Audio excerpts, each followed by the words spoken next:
Ryan, thanks for joining me, man. Yeah, thanks for having me, Graham. Yeah, we really appreciate you taking some time. Like I explained to you before we recorded, one of the reasons I'm so excited to chat with you is because I think that your story is relevant and inspiring to a lot of the people on Acadium.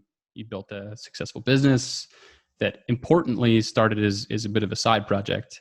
And on Mhm. Acadium, we've got lots of first-time entrepreneurs on the mentor side of our marketplace and people who are aspiring to be entrepreneurs or to make a career change on the apprentice side. And that process is often kind of a side project for people. So Mhm. I have a feeling that you've got a lot of relevant lessons that both our mentors and apprentices would love to hear, and that frankly I'm excited to hear.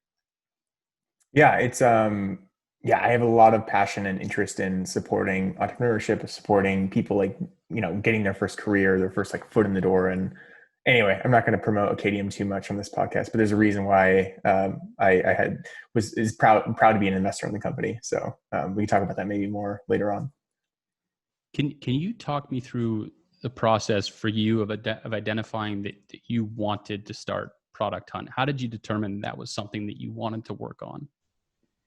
So for me, the everyone has like a different, I think, inception story for how they start a company or maybe even a side project. For me, Product Hunt was very much a side project. In fact, it actually it wasn't even a side project to begin with. It was an experiment. And I see that there's different levels of kind of escalation. There's an experiment, which is basically starting an idea. The intention is to see like basically test something like, do people like this thing, or what will I learn from this particular experiment? And then from there, Product Hunt turned into kind of a side project. It started working. It was something I was working on maybe 30-40 hours a week when I was still part-time employed somewhere else. And then fast forward, became a startup and a business. But kind of taking a step back, for me, Product Hunt was always just it was just something that I enjoyed. The inspiration was really my own interest in like discovering new technology, playing with new products. I would, download many apps just for fun, not with an intention to actually be a consumer or user of them, but more to explore and see how other people are building and kind of what they created themselves. I just find that really intellectually interesting. Almost the same way that like maybe an art connoisseur loves to look at paintings or whatever art they're into. I was kind of like that and am kind of like that with products. And so the initial idea was, me and my friends are always kind of sharing different apps and products and things that we found and talking about them mostly offline or in private group chats. And I thought that, well, why isn't there just a single website, or at the time in the beginning, it was a newsletter, just an email list. Why isn't there an email list that says, hey, here are the cool new products that recently launched, check them out. And that was the initial idea. From there, it quickly grew into a website and a community of people submitting, whether it's people that found cool products that they like and use, or it's the makers or creators, founders launching their product to the world. And fast forward to today, it's a global community of really a combination of early adopters, people who work in technology or within the periphery of technology, makers, founders, entrepreneurs, really a collection of people around the world, kind of enthusiastic about new technology and discovering and playing with new products. So this sort of generalized version of your experience to say, I want to build this thing for other people might be look in your own life to things that you enjoy doing, but maybe where some frustrations exist and build your way out of that frustration. It's like you wanted Product Hunt to exist. So you made it. Yeah, I think some people overthink this. A lot of people want to start a company. I always wanted to. My parents are entrepreneurs, and I always, admired that in them. And yet, a lot of people, I think they have a thirst to start a company, and so they almost overthink it in a sense. I think it's important to be thoughtful, but at the same time, you sort of just need to create something and put it on the internet and see what happens. You can't, write a 20-page business plan and, you know, just, think your way into a company. You really just need to build and create. And so for me, Product Hunt wasn't the only thing that I tinkered with. There were other projects that I worked on, many of them that, didn't go anywhere, but I just found it fun. I found the process really fun. And I think there is value in just doing something that excites you, gives you energy, that seems fun, and just sticking with that as a theme. And yes, there's a lot of other things that you could apply to that to build a company, like how big is the market? What's the business model? All those things. But in some ways, I think maybe just build something that seems useful for yourself and that seems fun. And that's a really good way to, one, hopefully build something that you and many other people might like, but also it'll hopefully be more rewarding, because if you're building something for yourself, you're probably going to be more motivated to push through, especially when it gets difficult.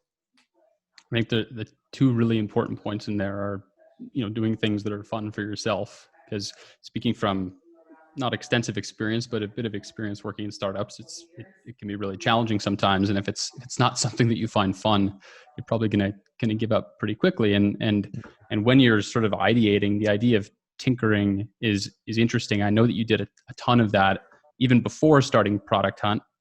Um, One thing that stood out to me through sort of doing my own reading about the inception story for Product Hunt was how open and communicative you were through that process. And I think you still are. From the earliest idea for Product Hunt through every step of the journey, it seemed like you were broadcasting to the world what you were building. I think you called this building in public. How did this help you along the way? And do you apply that idea of building in public anywhere else in your life? Yeah, I don't know exactly. Well, actually, no, I do. I do know where some of that came from. I think maybe through osmosis, maybe not intentionally, but definitely Joel from Buffer, CEO of Buffer. It's a company that, well, first a product that I use, and two, a company that I admire. And they started, I want to say, maybe 1 or 2 years before Product Hunt. So they've been operating. And what I admire about Joel is he was very authentic, very transparent, kind of to an extreme. I mean, Buffer was a company that even shared their salaries. Like they shared the exact salaries of like everyone on the team, and even sensitive data like revenue numbers and things like that most companies would never share publicly. And there was something about that that I really admired, because what it did was, one, it was great content marketing. Frankly, if you just look at it purely from a content perspective, people were thirsting for authenticity, thirsting for like the truth in a sense. They still are. And two, it also helped kind of build a connection, I think, between, Buffer's customers and Joel and the team itself. I think people felt like they kind of knew Joel, and felt like they were a part of the journey in a sense, because they were so transparent. And so in the very early days of Product Hunt, my in the team's kind of like direction was, well, let's do something similar. Let's be transparent. Let's share what we're working on. Not only will it hopefully engender more buy-in and kind of excitement around what we're building, especially when we're focused so much on community building, but also we'll get more information and data before we even build things. So one of the most useful things we did in that kind of area was we created some mock-ups for some new features we were building. We put it on Envision, and funny enough, Envision, as I think a lot of people probably listen to the podcast know, is really a tool to internally share designs and then have annotations on this design to get feedback from other people in your company. It's not really designed to share publicly. So we had this thought, well, what if we just shared this publicly with the entire product and community and allowed them to annotate their feedback and ideas?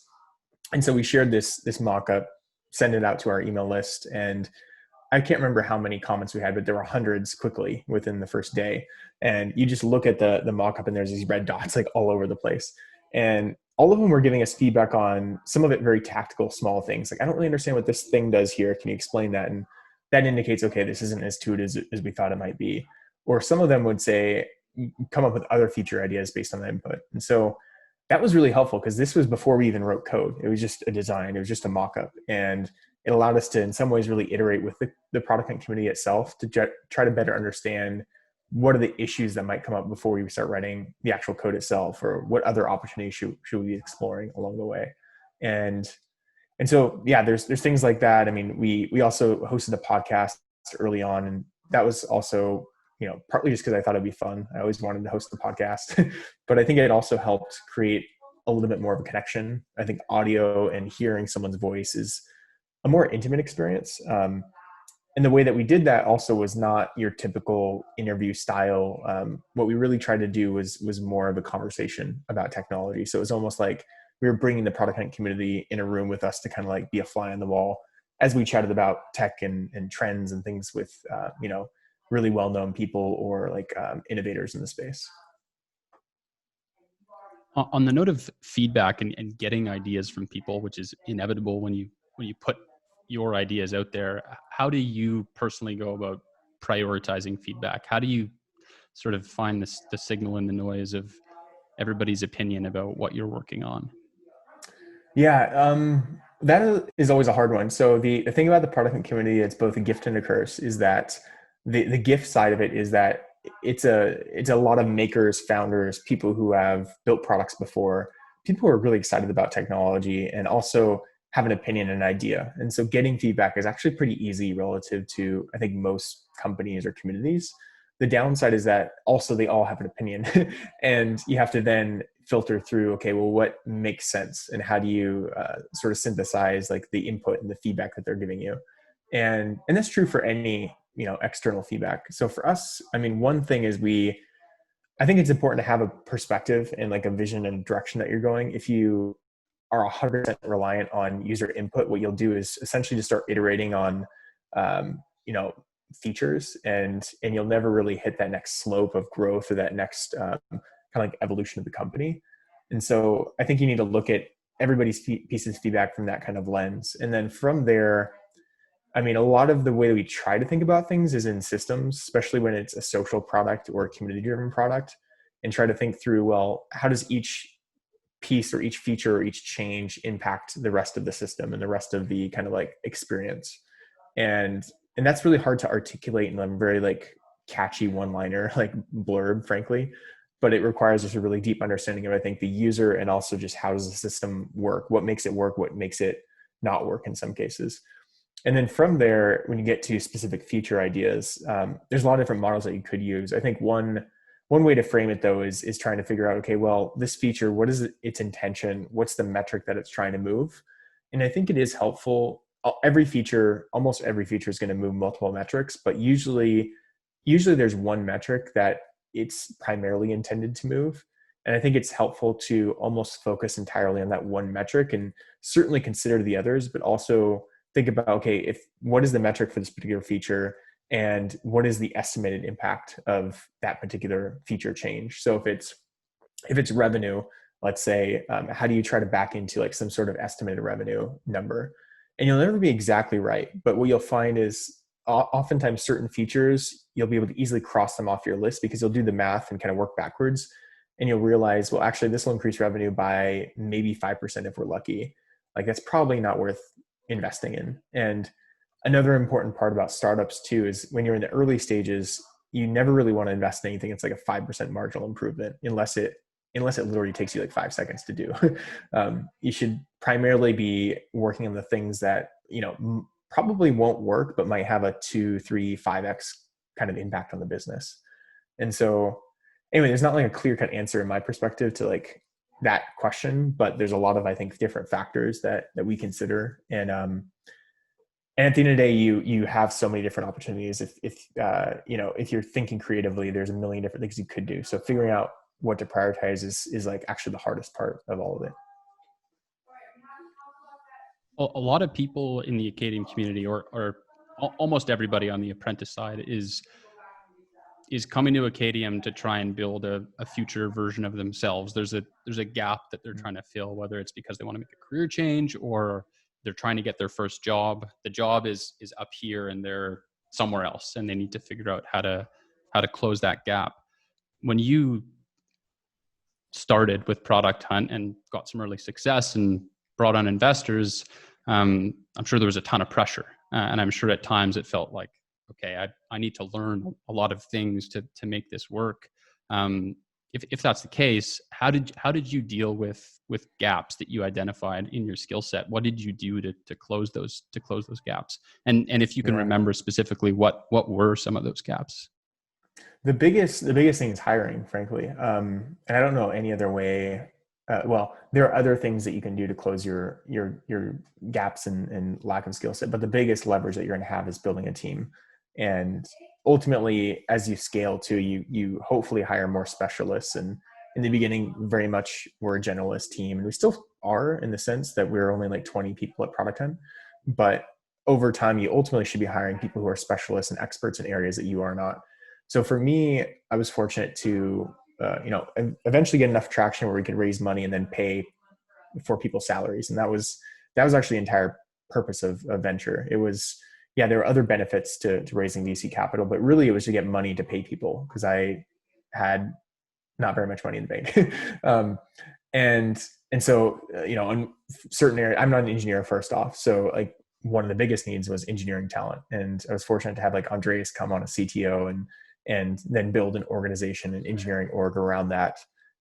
Later on, then Corley came on. She joined as COO, and she came from Microsoft, where she worked for over a decade, and really senior roles. Like, it was kind of weird that actually she joined Product Hunt, coming from Microsoft to Product Hunt, which I think there were maybe 8 people at the company at that time. But she was amazing to work with and came in with a lot of great ideas around operations, team building, finance, areas that I am not experienced in. And then there's also like other roles that augmented my own role. So like Eric Tornberg came to really lead a lot of the community initiatives. And since we were such a community-driven company, that's such an important role and area for us to invest in. And furthermore, I'm only one person. I only have so much time. So in some ways it was, okay, what are the holes in the business? Like, what areas do we need to fill? And then how do you find the best people that align with hopefully your values and want to really, hustle hard and work hard with myself in the company. But going maybe more to like myself, I think I probably could have done a better job, frankly, of thinking about my own personal growth. I think I learned everything on the job just as things came at me. And so it was less of like proactively like reading books or anything like that. It was just more, okay, I got to figure this out as I go. And there's probably some better ways of handling it. I think I certainly could have used my investors more in that regard and asked for more help and advice. And I certainly got some. Like, Steven Snofsky was on the board. He also was at Microsoft for several years. So he came from like a very much bigger organization with a lot more skills and experience around leadership. He's seen companies scale also, not only at Microsoft, but outside of Microsoft. And so he came with a lot of good advice. Today, I still like look up to him a lot for different things. But I don't think I asked for enough help. And I think that's a common pattern I've seen among a lot of founders as well. You mentioned like not looking to books enough. I don't know if that's directly what you said, but I think that's a really interesting point. Like that, and the one that you closed on. I think sometimes I see maybe myself sometimes turning to books more than just turning to people and saying, "Yeah, I don't know how to do this." Maybe ask someone who does, rather than trying to find out in a book. Books can be helpful for sure, but I think the point about asking for help is a really important one, because chances are you know someone who knows how to do the thing that you're trying to figure out how to do. Mm-hmm. You now invest in people in a different way at Product Hunt hiring, but now with the Weekend Fund, you invest in founders. What do you look for in people? Maybe with the Product Hunt CEO hat on when you were there, and now with the Weekend Fund hat on. Yeah, I guess I'll answer from a Weekend Fund perspective, because I think it's probably even more relevant. Is for us, we look a lot at founders who are come to the table with some sort of insight or experience that's super native or organic to the problem they're solving. And so there's a concept of, everyone's heard of product market fit. A lot of people have also heard of like founder market fit. And that to me means this aspect of like, is this the best team or the best founder to solve this particular problem? And so some of that could be based on personal experiences, or maybe it's some past work experience that is really relevant. And that has led them to an insight that very few people understand or even see. And so at Weekend Fund, we do invest really early. Sometimes it's pre-product where there's just an idea. Other times, maybe there's a product in the world, but the reality is it's going to change, and it's still super early. And so we really look for people who are building something new and novel. Sometimes those that are capitalizing on a consumer behavior shift, like something that consumers are looking for that is kind of underserved today, or maybe it's some sort of technology shift, new technology that now is available that couldn't make this possible previously. And our belief is like, there's so many people building companies today. And so you kind of have to assume that there's something that must have changed, or there needs to be some sort of insight that no one else sees that this founder, this team understands. And those are kind of a couple different lenses that we look at to evaluate companies, particularly when, again, these are companies that sometimes don't have a product in the market, or if they do, it's very little traction. So you can't really go off data all that much.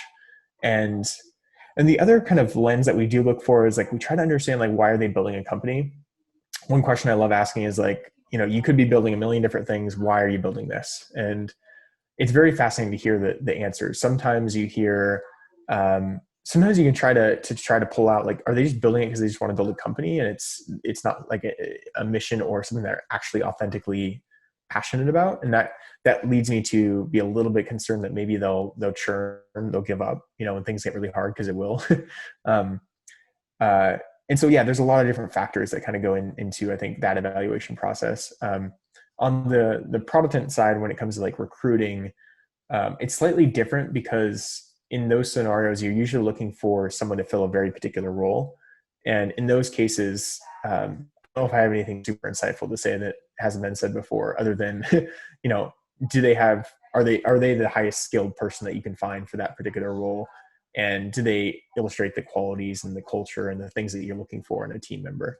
And then there's a lot of like literature around like how to do interviews properly that I won't go into, but those are kind of some different qualities that we look for, I think, on both the recruiting side and investing side. Cool. If we were to take the other perspective, and maybe picture yourself as somebody coming out of school into the world right now who's trying to impress people who would invest in them, whether it's through hiring or maybe they want to be an entrepreneur or something like that. Let's say that you were graduating from high school this year. What advice would you give that version of yourself? I would first create something on the internet, is number one. And that could be a podcast. It could be some website. It could be a newsletter, really anything, anything that excites you and gets you interested, something that makes you curious. And I wouldn't overthink it too much. Like, just, some people overanalyze and they never ship. Just ship something and keep doing that. And that'd be step one. Step two, I would get involved in some communities online. So whether it's Product Hunt, Twitter, Reddit, Indie Hacker, like, there's a bunch of communities on the internet that you could participate in. And I think that's really helpful to, one, just socialize a little bit and build a network, without the transactional aspect of like networking, which is something I absolutely hate, the traditional form of networking.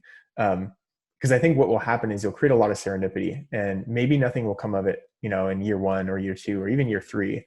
But year four, that might introduce you to your future co-founder or your future investors, to maybe some insight that you didn't know before. Um, and then three, I mean, depending on kind of your path at that moment, like whether it's starting your own company or joining a company, there's no prescription or like no right way of doing it, but let's just say you're more torn towards joining a company, which most people are. Most people are better equipped to join a company when they're 18 years old usually. My advice is just figure out like, what kind of company do you want to join? Is it a big company or is it a small company? And then the big differences between those two things is, certainly in a small company, you're going to get to do typically a lot more things. You're going to get to wear a lot of hats, and you'll be exposed to a lot of different types of roles. Whereas a big company, you're typically going to be more specialized, and you're going to be focused on a very specific part of that business. Often has really zero opportunities to really do anything else other than that. They both have their advantages and disadvantages. So again, I don't think I'm not super biased towards any one direction, but I would try to figure out like, what do you want to do? What excites you more? Small company, big company. And then if it's a big company, I would then start thinking about, well, where can I learn the most, and which company is on the like rocket ship trajectory potential. This is advice I actually got from Josh Ellman when I was considering leaving Playhaven to join another company. This is around 2012. And I was exploring my next thing. I wanted to, see what else was out there. And his advice was, oh, you should join Pinterest. And this is again, 2012. So Pinterest, it wasn't unknown by any means, but it was definitely early in its trajectory. And he's like, I would join Pinterest or something similar. I forget if he named other companies at the time. And his advice, I mean, he's done this. He's joined Facebook, LinkedIn, Twitter, Robinhood. So he's been at many companies now at Apple. He's kind of gone this playbook, is like, finding a company that's on a rocket ship trajectory. And what's great about that experience is you can learn a lot, and you can build a really deep network. That's actually one of the biggest benefits of a big company, is you build a bigger network because you get exposure to more and more people, and you can see what it's like to build things at scale. And so, I don't know, there's a lot of different ways to approach it. But going back to my first pieces, I mean, I think number one, create stuff on the internet and participate in communities, I think is like table stakes if you're serious about, growing and building and ultimately becoming a founder.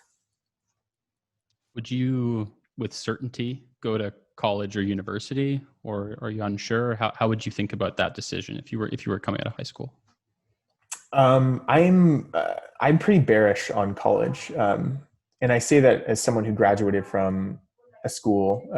You can easily look it up, but I just won't name it, so don't talk shit on this podcast about them. But um, there's value in college. Some people get value simply for building relationships and the experience itself.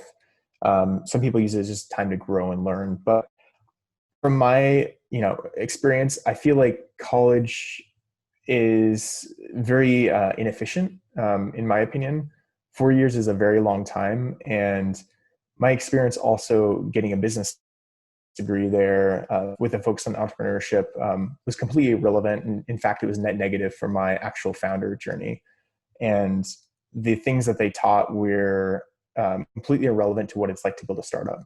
And in fact, if I ran the playbook that they taught us at that moment, Product Hunt would never have existed. Want me to write a 20-page business plan and talk to a bunch of customers and all these things, rather than just like building an email list, which took me 20 minutes.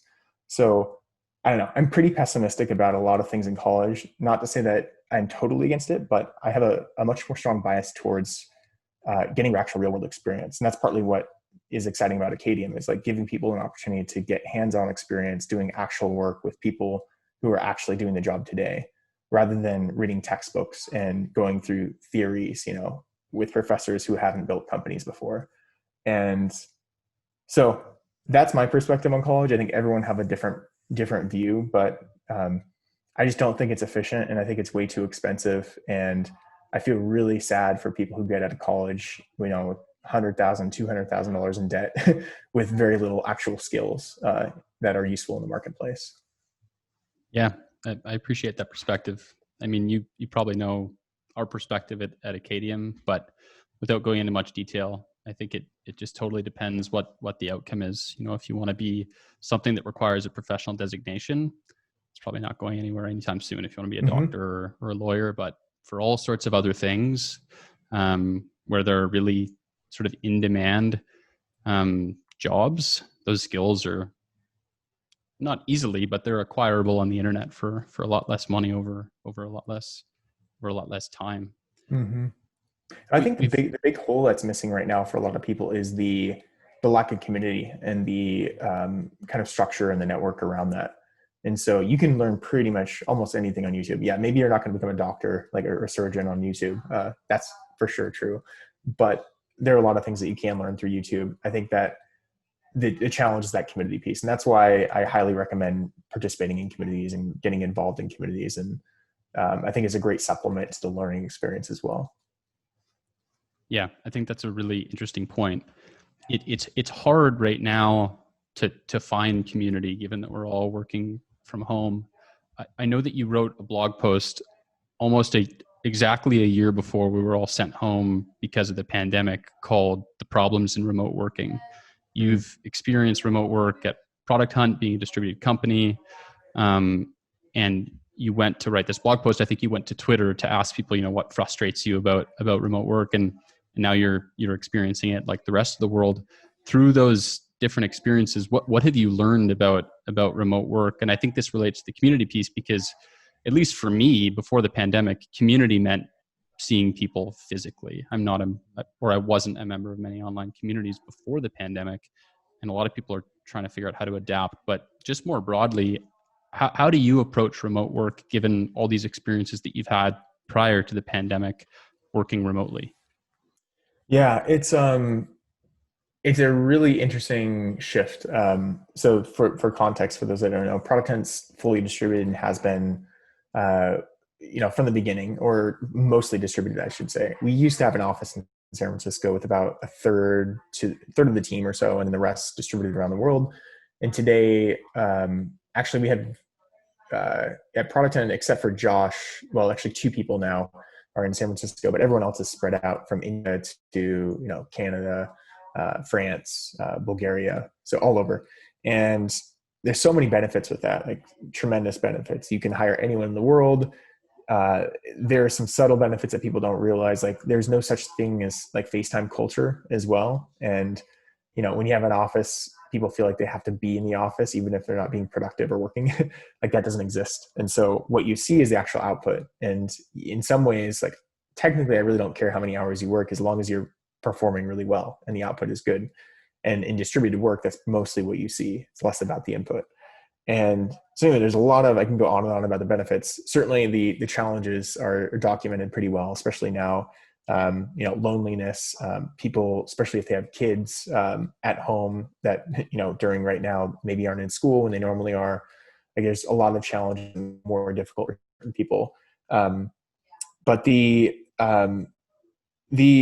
the future is increasingly going to be remote. I'm convinced of, and I think there's a lot of debate. Not I think there is a lot of debate around that. That doesn't mean though that people won't meet in person. And the way that we operated at Product Hunt is we tried to meet up twice a year, actually, two offsites, one in the summer, one in the winter. And we do that, whether it was like LA, SF, we went to Tahoe once. This year I was really wanting to go to like Bali or something like that, but that didn't happen for obvious reasons.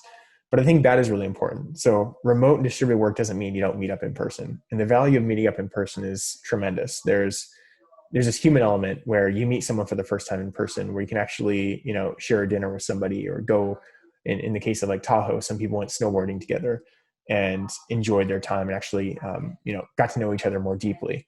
That's really hard for distributed teams when they're not face to face. And so I think there's protocols and best practices that I think people are starting to explore and adopt to adjust to this kind of remote and distributed working lifestyle.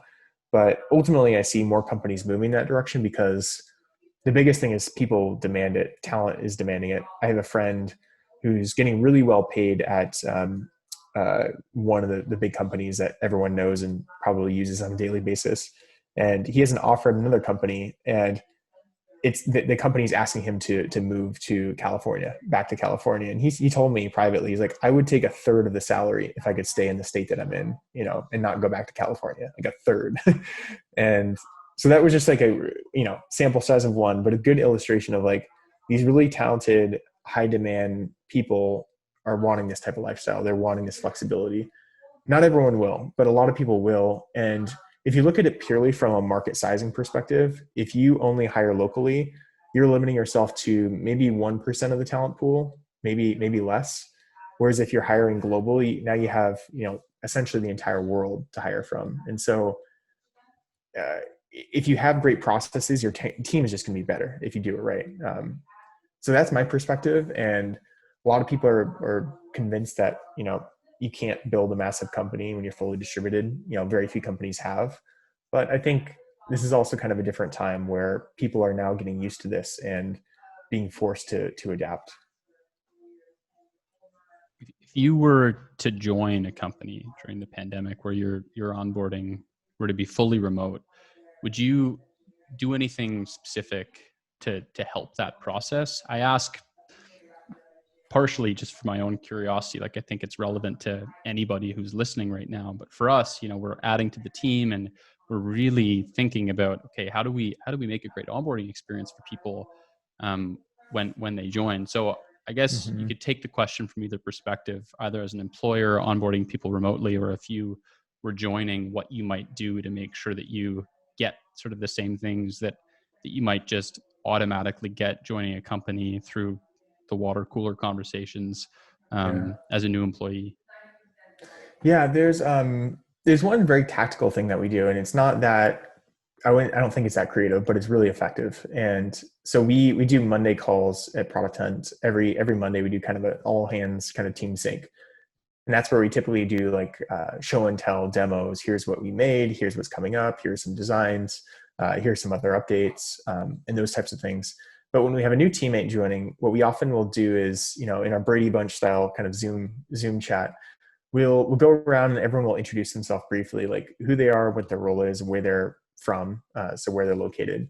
And then also we'll just have them share like quickly what is a product that they use and love that very few people know about. And for us, it's natural. Like Product Hunt's all about discovering new products, so it's very relevant to kind of what our interests are. But that's a really fun way to quickly get to know people. And again, it's not the most creative, it's pretty basic, but it's extremely effective because it's very much an icebreaker, and it's a great way to kind of introduce someone to the community and the team. Um, and so that's one more tactical thing that we do. Um, Otherwise, I think a lot of good onboarding is just connecting people one-on-one with the right individuals as well. Because I think you can do these big talks, but then how do you really get to know individuals? And so in more recent onboarding sessions, we've had certain people talk to 4 or 5, maybe in some cases maybe 6 different people, as they're starting to kind of get to know the team and get to know how we operate and those types of things, and have those like one-on-one sessions. I think it's really helpful. Um, Other than that, there's probably, I'm sure there's a lot more we could be doing on the product side to do that. Again, if we weren't, in lockdown, we would be meeting in person at some point a couple times a year, and that would be the moment to really immerse yourself and get to know each other. But that's what we've been doing. So pretty lightweight, but pretty effective, I think. Cool. I like that a lot. I've got one last question for you. You mentioned earlier in the discussion that so many people think that they really want to start a business, which is understandable. It looks like a really exciting journey. What's one thing that, in your experience, is really hard about starting a business that a lot of people might perceive as easy from the outside looking in? And on the flip side, what's one thing that actually ends up being pretty easy that maybe a lot of people think is one of the hard things about starting a business? Um, yeah, it's an interesting question. I think the thing that people maybe underestimate is the uh, startups are kind of like, it's kind of like a video game where there are multiple levels, and some levels are easier than others. And so if you think about like level one, you feel pretty good when you beat level one and you've learned some things. Maybe you've gained some new powers, your team has grown. Then you do level two, and maybe that gets a little bit harder, level three, level four. But essentially, startups are rarely like this, where it's constantly things are more linear. It's more step functions. And what I found is there are moments when things are growing really quickly, doing really well. Everything feels like you're just skating. You're just, or like, I don't know if you snowboard or ski, but like when you hit that powder and you're just like floating and it just feels magical, and you're in that zone and you're in that flow state and everything's going well. And then what you realize is you eventually hit these bumps where the things that were working before either aren't working or they don't scale, like they don't get you to that next level. And I think that's the thing that people underestimate. It's basically you have multiple levels that you have to kind of get through, and you have to always reinvent and always try new things. I don't know if any companies like had one like playbook that's like scaled from like 0 to a billion. I just don't think that's possible. And so I think that's something that people maybe underestimate. It's not really figuring out just the one thing, but it's multiple things along the way. And and then maybe the easy part, some of this is, I've talked to a lot of founders, like really young founders who never started the company, and they're extremely overwhelmed with some of the things that they just don't know about, like legal things or recruiting, or a lot of the things that kind of go into building a business and operationalizing a lot of things. And they become paralyzed by it. They're like, I have no idea, like, what kind of company do I set up? How do I recruit? Like all these things that are actually really well documented if you just know where to read and you know who to trust. And some people just never, they delay, or they never actually get to building a company because they're paralyzed by all these things. And so in some ways, I think finding mentors and finding people who have built companies before and getting someone to like hold your hand a little bit through that, because I was the same a little bit. Like when I started Product Hunt and it was getting some traction, I was like, okay, I'm not even incorporated. I don't even know, like, do I have to pay taxes? Like, like basic stuff like that. I think just getting someone that can kind of walk you through and connect you with the right people, like connect you with the right lawyer and accountants or whoever.